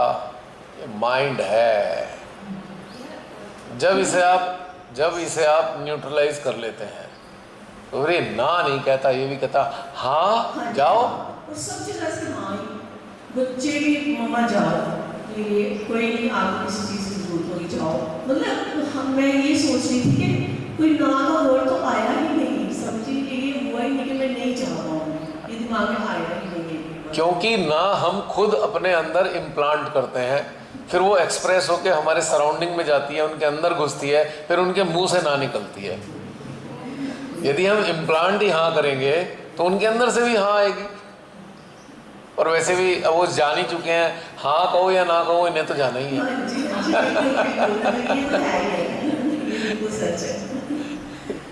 है ना? लेकिन ऐसी चीज़ें भी क्रिएट नहीं हुई कि जिससे मुझे आने में प्रॉब्लम होती, जब मेरे मन में कुछ ऐसा होता कि हाँ उस टाइम पे ऐसा हो सकता है, मैं नहीं शायद ना जा पाऊँ, ऐसा भी कुछ नहीं हुआ। एक वो पुरानी फिल्म का गाना है ना जिसमें राज कपूर है, संगम फिल्म है ना एक वो, उसमें क्या गाना है, तेरे मन की गंगा और मेरे मन की जमुना का बोल राधा बोल, संगम होगा कि नहीं। अब मैं कैसे कोरिलेट कर रहा हूँ इस बात को? तो एक गंगा हमारी मन की है और एक गंगा हमारे हृदय की है, और हमारे अंदर जो जागृति है वो पूछ रही है हमसे, हाँ राधा कौन है?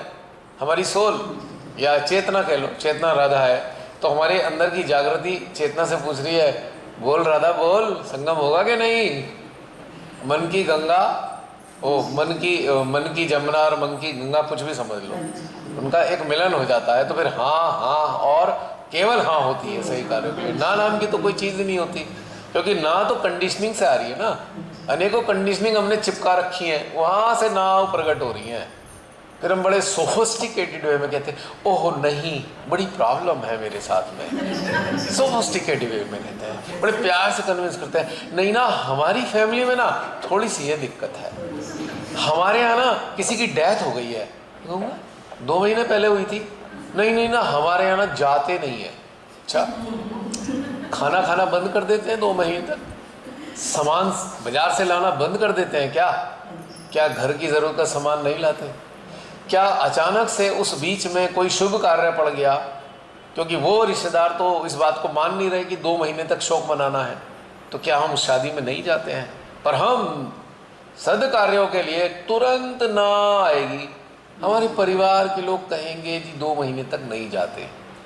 तो कितना बेवकूफ़ी से हम अपने आप को मूर्ख बना रहे हैं और अपने उस अवसर को गंवा रहे हैं जो साक्षात श्री माता जी हमें दे रहे हैं। बस इतना ही कहना था।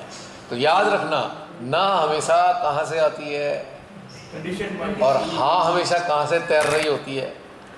हाँ तो फ्लोट कर रही है हमारी चेतना पटल पे, पर हम ना को निकाल के ले आए अंदर से, गहराई से। नहीं, ये चीज़ जो है ना, ये तंग कर रही है हमें। हमारा बच्चा, अब जैसे मीनाक्षी, पहले मीनाक्षी ने कहा भैया वो डेट आगे बढ़ सकती है। हमने क्या हुआ? वो बच्चे का बर्थडे है। मैंने सोचा भाई 2-4 साल का बच्चा होगा, अभी पता लगा 17 साल का बच्चा है।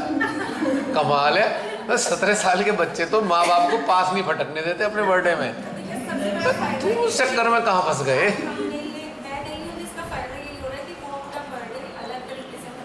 लिबर्टी दे दी ना। मैं बड़ा हैरान, 17 साल का बच्चा माँ बाप के साथ बर्थडे मनाएगा, समझ नहीं आया मुझे। वो अपने माँ बाप रिश्तेदारों को फटकने तो नहीं देता अपने बर्थडे में, फ्रेंड्स के बीच में, कि भाई रहने दो, आना मत। माँ बाप जिद करके कहें नहीं बर्थडे घर में मना, बोले एक शर्त है, छत पे मनाऊंगा, कोई आएगा नहीं जब तक मेरे फ्रेंड्स रहेंगे। ऐसा सुना है ना आपने, देखा? यही किया।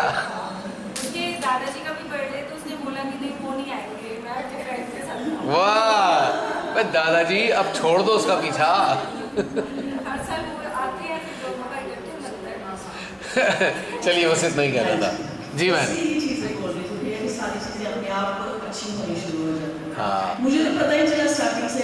बेटे ने बेटी को पैसे भेजे, मम्मा की बुकिंग करा दी, पैकिंग के लिए सारे इकट्ठे हुए थे कि हाँ जी चलो पैकिंग करो हमारे जाना है। तो मेरी पैकिंग सबने मिलके कर दी, मुझे पता नहीं चला था यहाँ पहुँच गई बस। अब आपकी बात सुन के बहुत सारे सहजी ठंडी ठंडी आहें भर रहे होंगे, श्री माता जी हमारे घर में कब ऐसा होगा जब हमारे घर के सदस्य पैक करके हमें भेजेंगे। नहीं ये हुआ है इससे। तो मैं उन सबसे कहूँगा, होगा जब आपका समर्पण सच्चा हो जाएगा, अनबायस्ड, अनकंटेमिनेटेड, अनइन्फ्लुएंस्ड विद द कंडीशनिंग, तो ऐसे ही होगा। घर के सदस्य ही बैग लगा के दिया करेंगे, ना भी दें पर आप तो जा ही रहे हो। जी माता जी का आशीर्वाद है इस मामले में कि मेरे पैकिंग जो है बच्चे ही करते हैं, मैं नहीं करता। वाह जी वाह।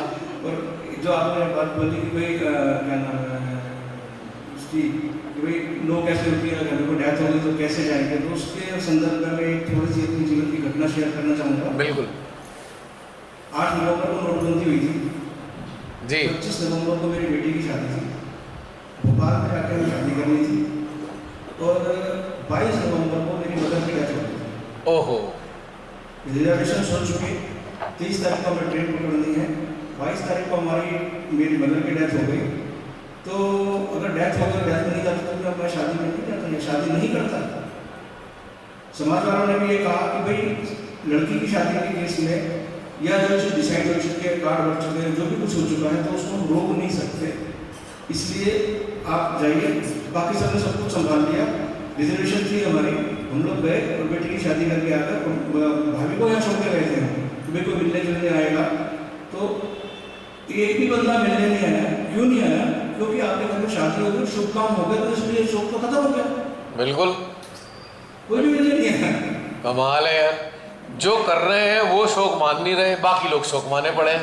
वाह रे वाह, संसार का चलन कमाल है। और एक चीज़ इसमें मुझे याद आ रही है, भाई आपके साथ बड़ी आपने हिम्मत रखी।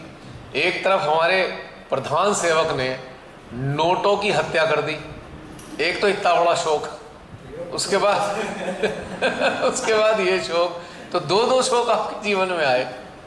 बाहर जाके शादी करनी, सारे गेस्ट को लेके जाना जितने भी अपने थे। वाकई हिम्मत की बात है, और समझदारी की भी, और विवेकशीलता की भी, और डिटैचमेंट की भी। It is a beautiful thing. बहुत अच्छा एग्जाम्पल है आपने श्री जी। और कोई आप शेयर करना चाहें कर लीजिए, बस एक बात बोल दो ना, बाकियों को भी दे दो। नहीं, एक ही बात आ रही थी कि जैसे मतलब व्यूअर्स के लिए कि मतलब जूम सेशन देखने का फ़ायदा क्या होगा, जैसे हम अभी यहाँ तक पहुँचे कि व्यक्तिगत ध्यान हमें करना है, तो अब मैं जब बैठती हूँ या तो जैसे जूम सेशन खुलना होता है अगर मोबाइल में, तो मोबाइल ऐसे ही रखा रहता है, खोल ही नहीं पाती हूँ। ये चेंज चाहिए था और ये आ रहा है। ओके, बहुत बढ़िया, वेरी गुड। अपने अंदर उतरने की तैयारी अब शुरू हो चुकी है। चलिए, मुबारक हो हम सब की ओर से आपके लिए ढेर सारी शुभकामनाएं। और श्री माता जी से एक प्रार्थना है, आपकी वो सहायता करें अपने अंदर उतरने में, शक्ति संपन्न बनाएं, एलिजिबल बनाएं, और आपको वो प्राप्त हो जिसके लिए आपने पुनर्जन्म लिया है। हो गया? नेक्स्ट, फटाफट कर लो। अब घंटा भर मैक्सिमम, 8:30 तक करेंगे, अब आधा घंटा एक्सटेंशन हो गया है। Pooja going, why? Flight is there.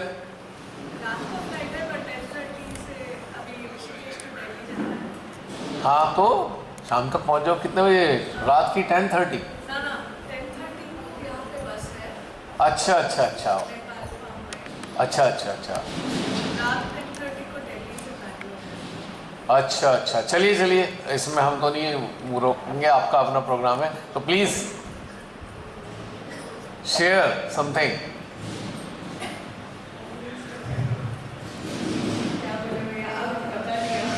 मेरा केस तो वही है, ग्रेनाइट और सोपस्टोन का ही। क्या? वो ग्रेनाइट और सोपस्टोन का ही गति है, बट मेडिटेशन के बाद में जो लास्ट में श्री माँ को जब देखे तो माँ के पास कंपैशन और लव था मेरे लिए, तो उसी को साथ लेके जा रही हूँ बस। कोई मैसेज तो दे दो सबके लिए, हम सबके लिए, व्यूअर्स के लिए। मुझे ऐसा लगता है कि जो भी परेशानी आपको आता है, जब वो सॉल्व होता है, अगर आपके आसपास जो भी ब्रदर्स एंड सिस्टर्स हैं, अगर उनको भी वही प्रॉब्लम है, तो कहीं ना कहीं वो सोल्यूशन उनको भी परमानेंट करेगा और दूसरों को भी हेल्प करेगा। तो जो भी प्रॉब्लम है, ठीक है, उसका एक पॉजिटिव साइड है, ऐसा। ओके, अब जैसे कि एक चीज़ और लास्ट में पूछूंगा आपसे, आप जिस मन स्थिति में यहाँ आई थी परसों और अब वापस जा रही हैं, कोई चेंज है? बहुत चेंज है। क्या, वही तो बताना है। जब यहाँ आई थी तो प्रॉब्लम्स ही था, तो जब जा रही हूँ हिम्मत है और एक होप है, लाइक माँ है, हमेशा प्रॉब्लम सॉल्व हो जाएगा। एंड ये तो रास्ते हैं, तो आएंगे प्रॉब्लम्स, सॉल्व करके जाएंगे, और कलेक्टिविटी है, ब्रदरहुड है, तो साथ में हो जाएगा। हो जाएगा, विश्वास है। हाँ, ये जो सामूहिकता है, सब विश्वास के साथ में चल रहे हैं, राइट? यस, चलो, थैंक यू, मैं आपका टाइम नहीं लूँगा अब। Thank you. ओके, जय श्री माता जी। ढेर सारी शुभकामनाएं हम सबकी तरफ से, आपकी जर्नी के लिए भी और आपकी स्पिरिचुअल ग्रोथ के लिए भी और आपकी इवोल्यूशन के लिए भी। जी, और कोई शेयर करना चाहते हैं? जी भैया, जय श्री माता जी सबको। ये तो मेरा पहला वर्कशॉप था, पर जैसा मेरी दीदी ने बोला कि ऐसा बिल्कुल भी नहीं लगा कि पहली बार यहाँ पे आए हैं, बहुत कुछ सीखा, नए डिटर्मिनेशन के साथ जा रहे हैं। और ये जो डिस्कशन हो रहा था घर वालों के सपोर्ट करने का, या वो ना बोलेंगे, तो इसमें जैसे मेरे घर वाले फेवर में तो नहीं रहते कभी, पर जैसे कभी अगर पूछ दिया कि क्यों करना है या बार बार ये क्वेश्चन आ रहा है, तो मैं पूछती हूँ उनसे कि आप मेरे साथ मरोगे क्या? अगर मेरे साथ नहीं मर सकते तो मुझे अपनी तैयारी तो खुद ही करनी है। तो फिर अब ऐसा हालत हो गया है कि अब घर में सब बोलते हैं इसे कुछ बोलने का फायदा नहीं है, इसे जो करना है तो यही करेगी।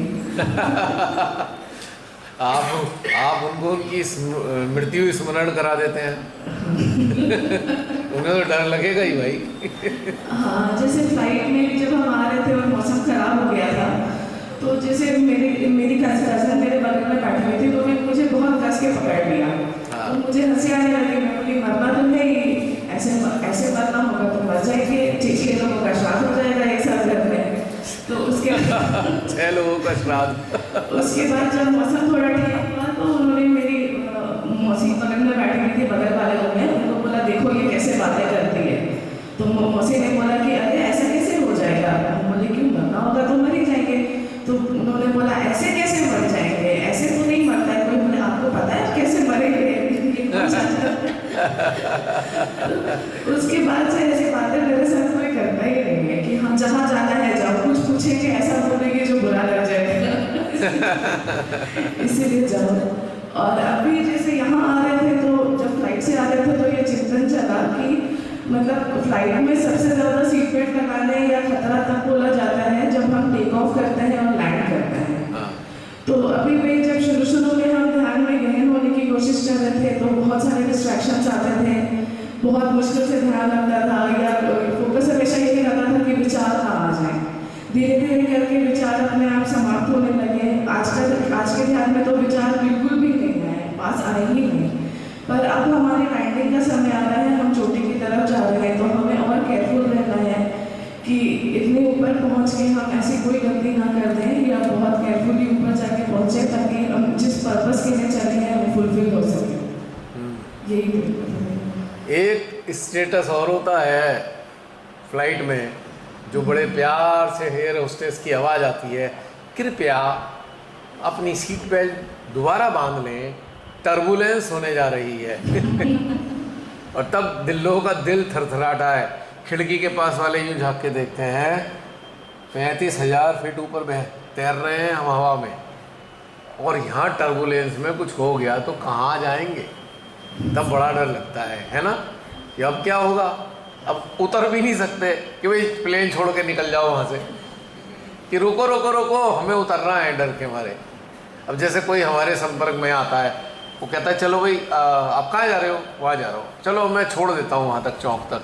आप बैठते हो, उसकी ड्राइविंग देख के कहते हैं भैया रुकना रुकना रुकना।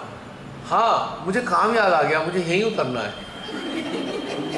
क्योंकि उसको जो उसने बैठाया बेचारे ने जिस बाब से, उसको भी नहीं क्रॉस कर सकते, उससे ये भी नहीं कह सकते ड्राइविंग बड़ी खतरनाक है, या हम तो यहीं उतार दे। पर हमसे कहेंगे भैया मेरे काम याद आ गया, यहीं उतार दो मुझे। अब प्लेन में तो ये भी नहीं कह सकते कि पायलट साहब ज़रा प्लेन रोकना, उतरना है, हमें डर लग रहा है। तो वहाँ पे तो फिर हम एक ही बात कहते हैं, भैया जो होगा देखा जाएगा। और उस वक्त सबको भगवान याद आते तो हैं, एक बार ना ध्यान वालों को भी आते हैं। तो थरथरारा होता है कई बार, टर्बुलेंस बहुत स्ट्रॉन्ग टर्बुलेंस होती है, ऐसा लगता है हो कहीं टूट फूट ना जाए प्लेन। तो ये भी एक चीज़ होती है। तो लेकिन वो ही ब्यूटीफुल पीरियड होता है आपको उनके साथ कनेक्ट होने का। जब बहुत भयंकर डर है तो कहीं ना कहीं ईश्वर का साथ वहाँ पे आपको, नास्तिक लोग भी ईश्वर ईश्वर करने लगते हैं अंदर से, भले ही सामने ना दिखाएं। तब वो ये कहते हैं, तब वो ये नहीं कह सकते हम नास्तिक हैं। एक खतरनाक सा टर्बुलेंस उनको 1 मिनट में आस्तिक बना देता है। नहीं जी। और ये बोला था भैया, जैसे इधर कुछ दिनों से ऐसा चिंतन चल रहा है कि जैसे सुबह जब काम में निकलते हैं, लोगों को देखते हैं सब अपना कुछ कर रहे होते हैं, कुछ पेट्रोल भरा रहे होते हैं, कुछ सब्जी ला रहे होते हैं, कुछ ऑफिस के लिए निकल रहे होते हैं। तो ऐसा लगता है कि जैसे हमें एक गेम में घुसा दिया गया है, जैसे जो मैम जी जैसे मूवी थी या उस तरह का कोई गेम है, उसमें हर कोई अपना पर्पस फुलफिल कर रहा है। हमें भेजा गया है अपना पार्ट प्ले करने के लिए। तो जो हमें अच्छे से करना है, प्रेजेंट में रहना है, और रोज नए चैलेंजेस आएंगे, उसे मतलब प्रॉपरली हमें क्रॉस करना है ताकि हम बीच में आउट ना हो जाए, फिनिशिंग लाइन तक पहुंच जाए। आपने बहुत सुंदर कोरिलेट किया जुमान जी से। हर बार एक नई फाइल खुल जाती है, एक नया रोल आ जाता है, और एक नया दुश्मन बगन लेके खड़ा होता है। बहुत सुंदर, बहुत बढ़िया। चलिए और कोई शेयर करना चाहे? हाँ ऋचा आ जाओ। जय श्री माता जी। आज ध्यान के दौरान मतलब मेरे अंदर बहुत सारी नवीनताएं निकल के आई, और मैं वो भी आप सबसे शेयर करना चाहती हूँ।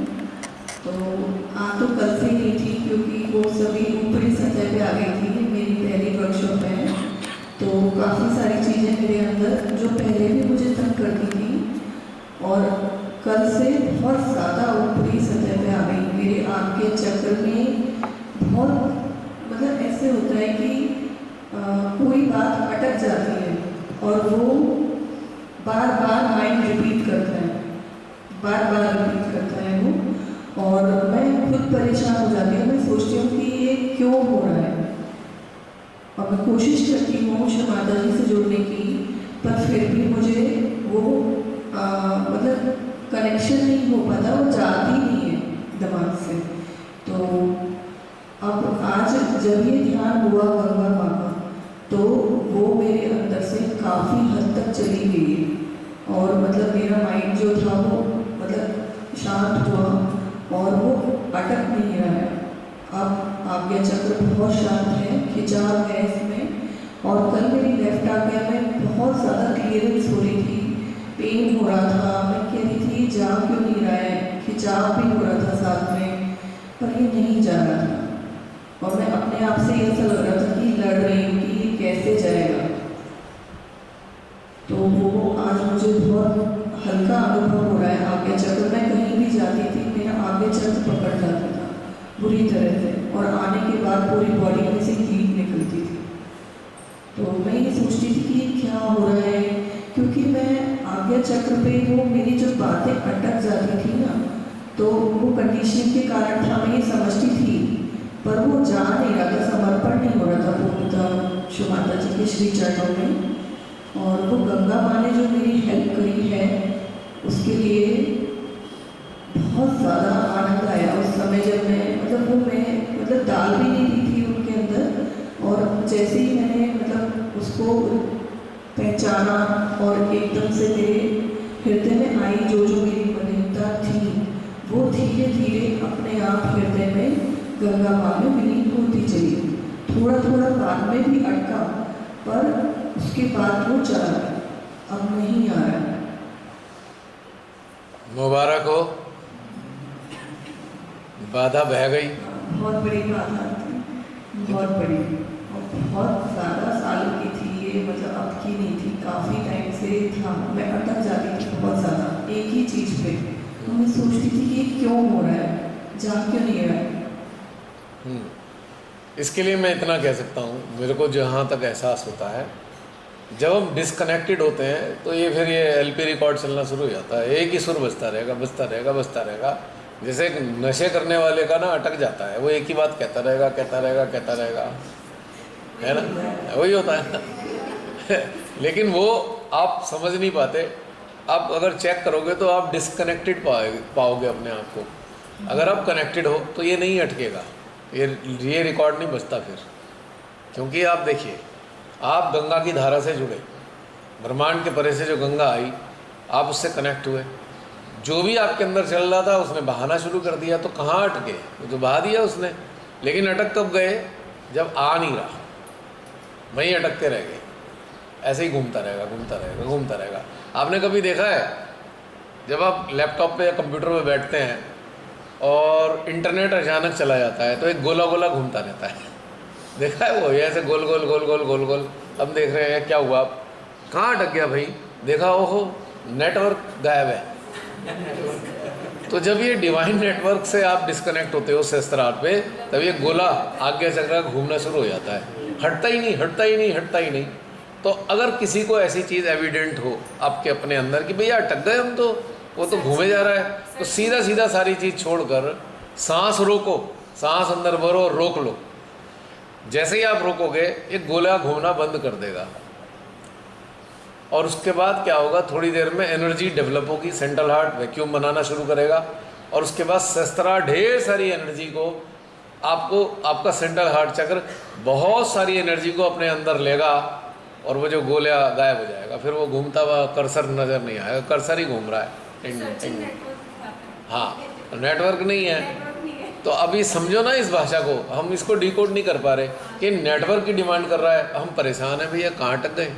तो ये जो चीज़ है, आप इस्टेब्लिश करो अपना इंटरनेट कनेक्शन, जो ये डिवाइन नेटवर्क कनेक्शन है आपके सहस्त्रार से, उसको रीएस्टेब्लिश करो। अगर यहाँ नहीं मिल रहा है तो अब कोई हमारे तो सिग्नल नहीं आ रहे हमारे उसमें राउटर के अंदर, तो भाई किसी और से कनेक्ट कर लो, उसका पासवर्ड डाल दो किसी और के सहस्त्रार का, किसी और के सहस्त्रार का पासवर्ड डालो, नेट फिर चालू हो जाएगा। किसी का भी डाल दो, आप इतने सारे हैं, सारे लोग कनेक्टेड हैं, तो इमीडिएटली आपको लगेगा अरे ये तो चल गया नेटवर्क, और राउटर उसने कर्सर ने घूमना बंद कर दिया। तो ये कर सकते हैं आप। तो ज़रूरी थोड़ी है कि हमारे यहाँ नेट नहीं आ रहा तो काम नहीं होगा, भैया पड़ोसी वाले के भी तो सिग्नल ने पूछ के रखा हुआ है पासवर्ड कि भैया दिक्कत होगी तो आपका पासवर्ड डाल लें, हाँ ले लो, हमें क्या दिक्कत है, हमारा तो चल ही रहा है। डाटा शेयर कर देंगे।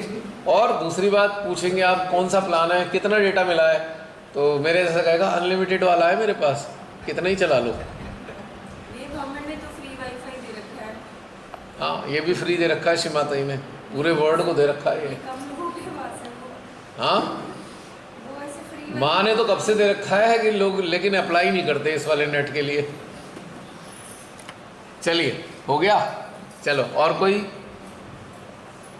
चाय आ गई। अरे चाय की बात मत करो भी, थोड़ी देर बताओ, आधा घंटा रह गया है खाली, थोड़ी देर में पी लेंगे फिर उठेंगे। आधा घंटा रह गया है, प्लीज़ सब लोग अच्छे से कवर अप कर ले। जय श्री माता जी। सबसे पहले तो मैं ये कहूँगी कि जब हम मेडिटेशन कर रहे थे तो उस टाइम भैया ने बोला क्या अभी भी ये चीज़ है हमारे अंदर, क्या अभी भी ये है, अभी भी ये है। कई स्टेप्स थे, उसमें से कई लगा कि हाँ अभी थोड़ा बहुत है ये चीज़, पर ऑन द अदर साइड मैंने अपने आप को, जो कल हम लोग गए थे गंगा के किनारे, वहाँ पर बैठा हुआ महसूस किया, बैठे वैसे करके, और उसके बीच में, गंगा के बीच में जो चीज़ मेरे को लग रही है कि हाँ अभी भी है थोड़ा बहुत, यहाँ पर अभी भी मैं अटकी हुई हूँ, लहर आई है, उसने रुक कर दिया, ऊपर से पानी चला गया मेडिटेशन में। फिर उसके बाद पूरी तरह से ब्रॉडकास्ट हो गई, बहुत अच्छा लगा कि जो अभी भी फील हो रहा है वो सब निकल जाएगा। अगर पहले इतना कुछ निकल गया है तो अभी भी निकल जाएगा। नंबर 2, मुझे ये फील होता है कि एक गार्डन है बहुत बड़ा सा, वहाँ पे बहुत सारे फ्लावर्स हैं बहुत टाइप के, और हम लोग भी सब अलग अलग टाइप के फ्लावर्स हैं, कोई फ्लावर है, कोई फ्लावर है, सबकी अपनी अहमियत है। इवन कैक्टस भी अगर गार्डन में है, कैक्टस का प्लांट जो है वो दिखने में खराब लगता है, इतने कांटे हैं, उसकी भी अपनी अहमियत है। फिर उसके बाद जो यहाँ पे सो कॉल्ड रोल मॉडल्स की बात करें, सब में कुछ न कुछ कमी है, ये मैंने देख लिया है।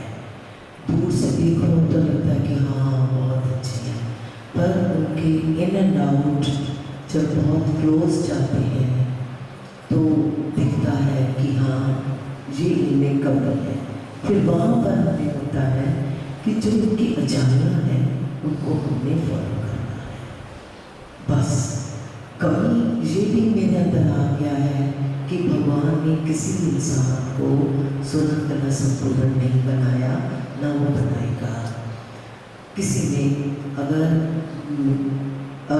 10 कमियाँ हैं, 10 अच्छाइयाँ हैं, तो 2 कमियाँ उसमें ज़रूर हैं, जो कि विजिबल है, देखने वाला उसको देख भी लेगा, पकड़ भी लेगा। और बाकी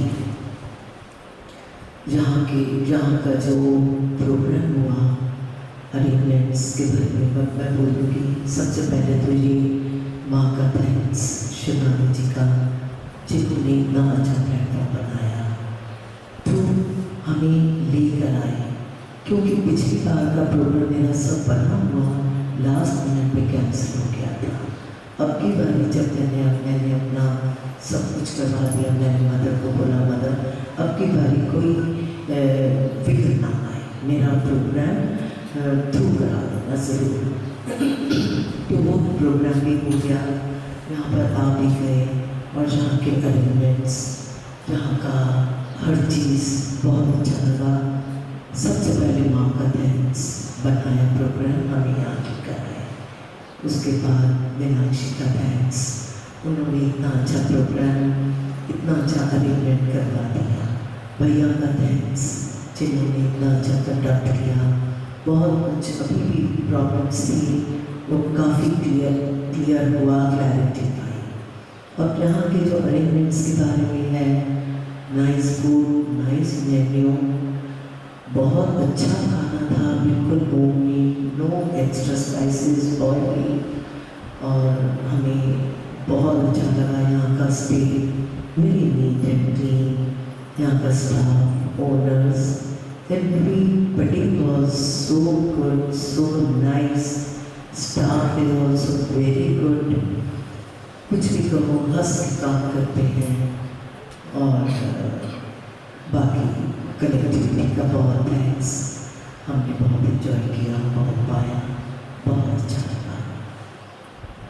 और एक और बात मेरे अंदर जो आती है कि प्रचार प्रसार के ऊपर अब सिर्फ हमें प्रचार प्रसार तक ही लिमिटेड नहीं रहना है।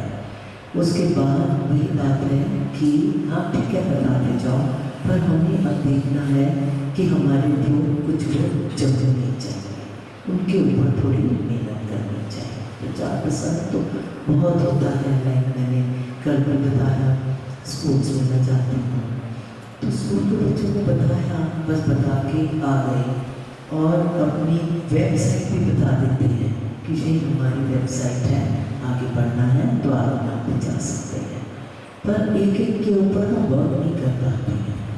तो हमें हम इस चीज़ के ऊपर भी थोड़ा ध्यान रखना है, सिर्फ प्रचार प्रसार ही नहीं, उससे आगे किसी को जमाने के ऊपर थोड़ी मेहनत करनी है। और कुछ नहीं, आप बताइए। नहीं और कुछ क्वेश्चन तो और पूछना चाहिए। वो आपके हृदय की बात है। बस मेरे हृदय में जो है मैंने शेयर कर दिया। थैंक यू, जय श्री राधे। बहुत अच्छा लगता है दीदी जब आप सब लोग शेयर करते हैं, क्योंकि अच्छा मेरे को लगे ना लगे, मेरे को तो वैसे ही लगता ही है, लेकिन जो व्यूअर्स हैं उनको बहुत अच्छा लगता है। मेरे पास आप सबके अप्रिसिएशंस के जो मैसेजेस भी आते रहते हैं आप सबके लिए। मैं तो अपनी बात नहीं कर रहा, यानी कि इस प्रोग्राम की कलेक्टिव की बात नहीं करता, आप लोग बहुत सारी चीज़ें शेयर करते हैं, उनके भी अप्रिसिएशंस आते हैं पर्टिकुलरली। कई बार तो नाम भी लिख देते हैं, अरे उनकी शेयरिंग बड़ी अच्छी लगी, तो इसलिए कीप ऑन शेयरिंग ऑलवेज। चलिए नेक्स्ट।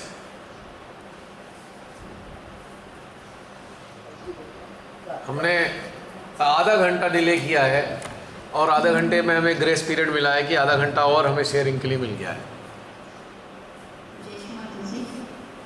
मुझे ज़्यादा कुछ कहना है, बस सही है कि जब से सहयोग में बहन थोड़ा पास में और ज़ोर से। जब से सहयोग में आई हूँ तो श्री माता जी की बहुत बहुत बहुत ही कृपा रही है।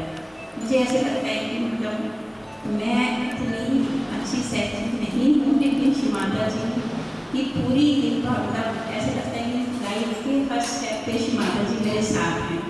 कभी भी कोई ऐसी दिक्कत नहीं आती, अगर कहीं आती भी है तो वो बहुत अच्छी तरह से मतलब संभाल लेती हैं।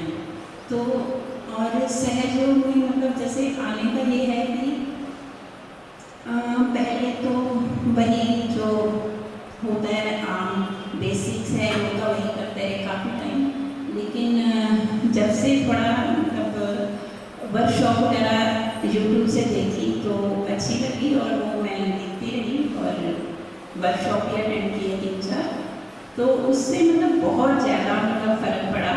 तो तब ये भी जाना कि अपने अंदर उतरना होता है, ये नहीं कि कैमरिंग वगैरह कर लो या थोड़ी देर बैठ जाओ। तो ये मतलब पहले ये होता था कि श्री माता जी के आकर बैठना कभी ध्यान होता, तो अब ये समझ मतलब जब से ज्वाइन किया है तो वर्कशॉप वगैरह देखी हैं तो ये पता चला कि ये जरूरी नहीं है कि श्री माता जी के सामने बैठ के ही ध्यान करना है। हम कुछ भी कर रहे हों तो वो मतलब ध्यान